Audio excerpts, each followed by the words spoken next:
మా హయాంలో ఏం జరిగేది? ఈ మాదిరిగా ఆర్భాటం లేదు. చంద్రబాబు నాయుడు మాదిరిగా ఈ మాదిరిగా ఇళ్లలోకి నీళ్లు దూరాయి కాబట్టి, ఇళ్లలో నీళ్లు వచ్చాయి కాబట్టి పబ్లిసిటీ అని చెప్తూ కలెక్టర్ కార్యాలయంలో నేను మాట్లాడుకుంటున్నాను. రాత్రి 2 గంటలకు ప్రెస్ మీటు, రాత్రి 3 గంటలకు ప్రెస్ మీట్, ఎందుకంటే నిద్ర రాదు కాబట్టి ప్రెస్ మీటు అని చెప్పి ఇట్లాంటివి ఉండేటివి కాదు. కలెక్టర్లకు క్లియర్ కట్ గా మెసేజ్ పోయేది.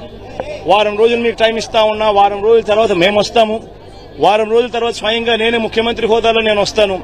నేను వచ్చేసరికి ఏ ఒక్కరు కూడా ఫలాని రకంగా నష్టం జరిగింది, ఫలాని కలెక్టర్ మాకు సరిగ్గా పలకలేదు, ఫలాని కలెక్టర్ మాకు సరిగ్గా పనిచేయలేదన్న మాట రాకూడదు అని చెప్పి గట్టిగా ఇన్స్ట్రక్షన్స్ ఇచ్చేవాళ్ళం. నేను చెప్పిన తర్వాత కలెక్టర్లకు కావాల్సిన సహాయ సహకారాలు అందిస్తూ వెంటనే TR27 కింద కలెక్టర్ అకౌంట్లలోకి డబ్బులు పడిపోయేటి. కలెక్టర్లకు డబ్బులు ఇచ్చేవాళ్ళం, ఎంపవర్ చేసేవాళ్ళం, ఆర్గనైజ్డ్ గా ముందుకు వెళ్లిపోమని సంకేతం ఇచ్చేవాళ్ళం.